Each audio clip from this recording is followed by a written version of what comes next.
Hello students, welcome back. हमने अपनी पिछली वीडियो में शाराकाश के पूर्वार्ध सांझ भाग का 1 से लेकर 6 तक का दृश्य पढ़ा था। आज हम 7 से लेकर 10 तक के दृश्य का जो सारांश है वह पढ़ने जा रहे हैं। पिछली वीडियो में हमने पढ़ा था कि जहाँ पर समर कहता है कि मुझे प्रभा से कोई संबंध नहीं रखना है, उसके बाद क्या है कि भाभी समर को हर समय प्रभा को लेकर ताने मारती रहती है कि वह कुछ नहीं करती है। जिसके बाद समर कहता है कि भाभी तुम मुझे परीक्षा में पास नहीं होने देना चाहती हो क्या?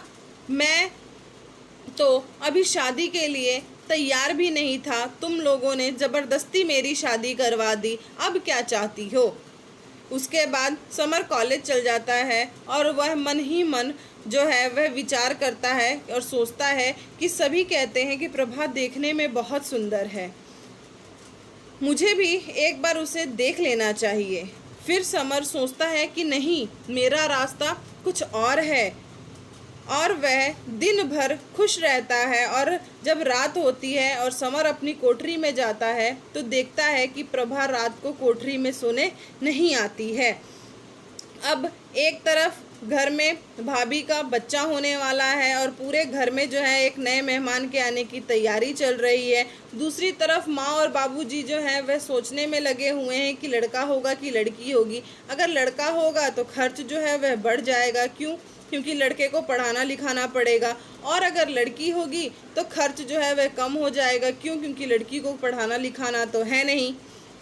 उसके बाद क्या है कि भगवान की दया से भाभी को जो है वह लड़की होती है और घर वाले जो हैं वे खुश हो जाते हैं कि घर में लड़की हुई है। बच्ची के नामकरण की रस्म हुई। उसके बाद जिस मिट्टी के ढेले से गणेश जी बनाए गए थे, प्रभा ने उससे घर के जितने भी बर्तन थे वह धो दिए थे। इसके बाद सारे घर में बवाल मच जाता है। इसके बाद सारे घर वाले जो हैं वह मिलकर प्रभा के माता पिता को खरी खोटी सुनाने लग जाते हैं और अम्मा जो है वह ज़ोर ज़ोर से रोने लग जाती हैं। उसके बाद समर प्रभा के गाल पर एक चांटा मार देता है। उसके बाद सारे घर वाले जो हैं वह स्तंभ होकर खड़े हो जाते हैं कि यह क्या हुआ। परंतु समर को इस बात को बाद में जो है वह बहुत दुख होता है कि 7-8 महीने में पहली बार बोला भी तो क्या तमाचे से। इस पर समर को बहुत दुख हुआ और वह रोने लगा। समर इस घटना से जैसे टूट गया था। समर घर में होते हुए भी जो था वह घर में नहीं था। समर का कहीं मन नहीं लगता था, वह हर समय मुरझाया रहता था। अपनी समर की परीक्षा जो है वह पास आ रही थी। मुन्नी पूछती है कि समर तुम्हारी परीक्षा कब से है, लेकिन समर को जो है किसी भी चीज़ की सुध बुध नहीं रहती है। प्रभा के मायके से कई बार खत आए, परंतु उन खतों को पहले घर वाले पढ़ते थे, बाद में प्रभा को दिया जाता था। समर जब कॉलेज से आता तो कोठरी में उसका खाना ढका रहता था, और जब वह खाना खा लेता था तो प्रभा बिना कुछ कहे बर्तन उठाकर ले जाती थी। इम्तिहान से पहले कुछ दिन की छुट्टी हो गई थी। उसके बाद वह दिवाकर के घर जाकर पढ़ा करता था। घर में प्रभा को इतना काम होता था कि प्रभा अपने बालों को धोती तक ना थी। अम्मा ने कितनी बार कहा प्रभा को कि तुम अपने बालों को धो लिया करो, जिसके बाद प्रभा बोलती है मुझे इतना समय नहीं मिलता कि मैं अपने बालों को धोऊं। उसके बाद एक दिन समय निकालकर प्रभा जो है घर की छत पर जाकर बालों को धोती है, जिसे देखकर बाबूजी नाराज़ हो जाते हैं। उसके बाद मुन्नी प्रभा के बचाव के लिए आ जाती है कि आप लोग जो है भाभी को कुछ मत बोलिए। इम्तिहान की तारीख जो है वह आ जाती है और कुछ दिन बाद जो है समर का इम्तिहान ख़त्म हो जाता है। समर का एक मित्र है जिसका नाम है दिवाकर। समर के और दिवाकर के जब इम्तिहान ख़त्म हो जाते हैं तो दिवाकर समर से कहता है कि हमें एक सिनेमा देखने जाना चाहिए, अब हमारे इम्तिहान ख़त्म हो गए हैं। और दिवाकर कहता है कि मैं अपनी माताजी से पूछूंगा और अपनी पत्नी किरण को भी साथ लेकर जाऊंगा। समर कॉलेज से घर जाता है तो देखता है कि मुन्नी का पति उसे लेने आया है, जिसे देखकर समर को मुन्नी की वह सारी दुर्दशा याद आ जाती है जो कि उसके पति और सास ने मिलकर की थी।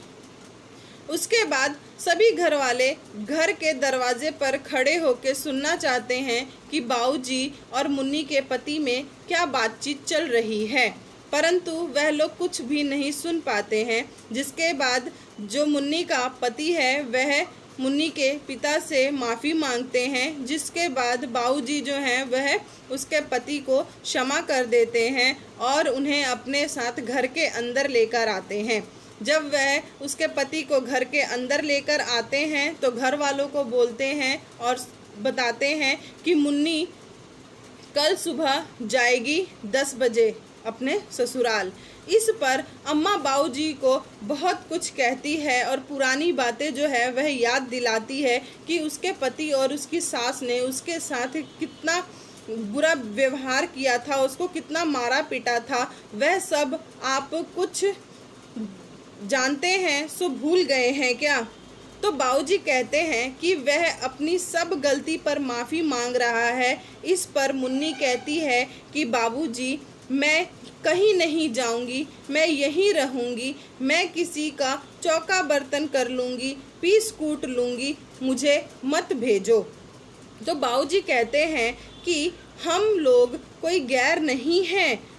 अगले दिन सुबह मुन्नी की विदाई थी, घर में सब लोग रो रहे थे, सभी को मुन्नी की विदाई से दुख हो रहा था तथा पूरे घर में उदासी छाई हुई थी। समर जो है वह मुन्नी को जाते नहीं देख पा रहा था, जिसकी वजह से समर जो है वह अपनी कोठरी में चला जाता है।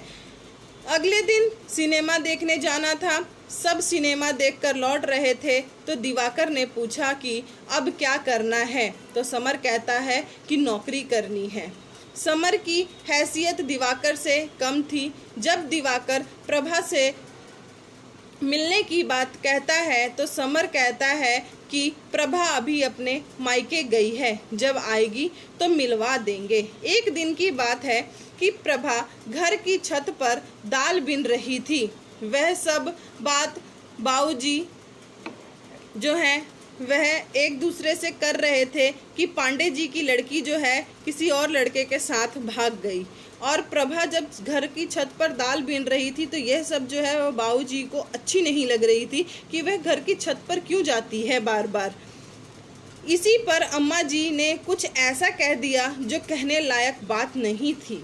उसके बाद घर वालों ने समर से कहा कि तुम नौकरी करो, घर का खर्च अब बढ़ गया है, सो अब घर चलना मुश्किल हो गया है। समर ने दिवाकर से कहा नौकरी के लिए, तो दिवाकर ने कहा ठीक है देखते हैं। मार्च के महीने में जो है ठंड कम हो जाती है और प्रभा जो है उस ठंड में बाहर बैठी हुई थी और रो रही थी। समर जब पानी पीने के लिए उठता है तो अपनी बड़ी हिम्मत करके प्रभा के पास जाता है और पूछता है कि आधी रात में यहाँ बैठकर क्यों रो रही हो, सुबह रो लीजिए, व ओस से जो है वह तबीयत खराब हो जाएगी। इस पर रोते हुए प्रभा कहती है कि आप सो जाओ, 1 साल से कभी आपको मेरी चिंता नहीं हुई कि मैं मर रही हूँ या जी रही हूँ। इस पर समर पूछता है कि प्रभा तुम मुझसे नाराज़ हो क्या?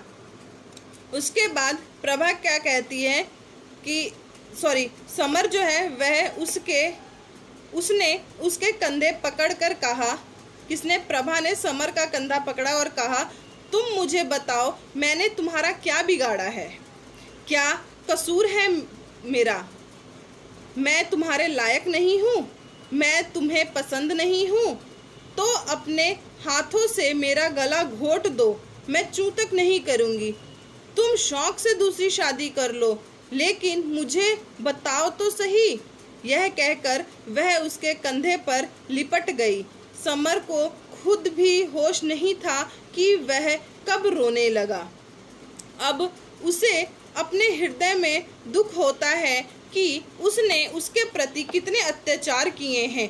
कभी यह जानने की कोशिश भी नहीं की कि उसकी भी तो जान है, उसके भी तो कुछ सपने हैं। अपने किए पर पश्चाताप क्या किसी रूप में कम नहीं है। समर उसे वहां से उठाकर अपनी कोठरी में लाया। सारी रात वे दोनों बिल्कुल भी नहीं सोए। सुबह किसी के जगाने से पहले ही वह उठकर बाहर चली गई। जाते हुए दूसरी ओर मुंह करके इतना कहा, मुझे एक पोस्ट कार्ड दे दीजिए। मैं बहुत दिनों से माँ को खत लिखना चाहती थी। मेरे पास पैसे नहीं हैं कि मैं कोई पोस्ट कार्ड ला सकूं। ये था आप लोगों का 7 से लेकर 10 तक का दृश्य, जहाँ पर जो है आप लोगों को यहाँ पे बताया गया है कि किस तरह से जो है घर का माहौल जो है वह बिगड़ा हुआ है और प्रभा को जो है दोषी के तौर पर रखा जा रहा है। क्यों? एक तो प्रभा ने गलती की कि वह मिट्टी के बने गणेश से उसने बर्तन धोए। दूसरा, प्रभा के छत पर बार बार जाने से घर वाले जो हैं उसको ताना मार रहे थे और बहुत गलत बातें उसके बारे में कह रहे थे, जिन सबको सुनते सुनते जो है प्रभा बहुत उदास हो जाती है और अकेले में बैठकर रोने लग जाती है। उसके बाद जो है समर उससे ये सारी बातें करता है कि क्यों रो रही हो, और उसके बाद जो है वह प्रभा उसको बोलती है कि मुझे अपने माता पिता को एक पत्र लिखना है, मुझे एक पोस्ट कार्ड ला दो, मेरे पास पैसे नहीं है कि मैं उन्हें कुछ भी खबर दे सकूं।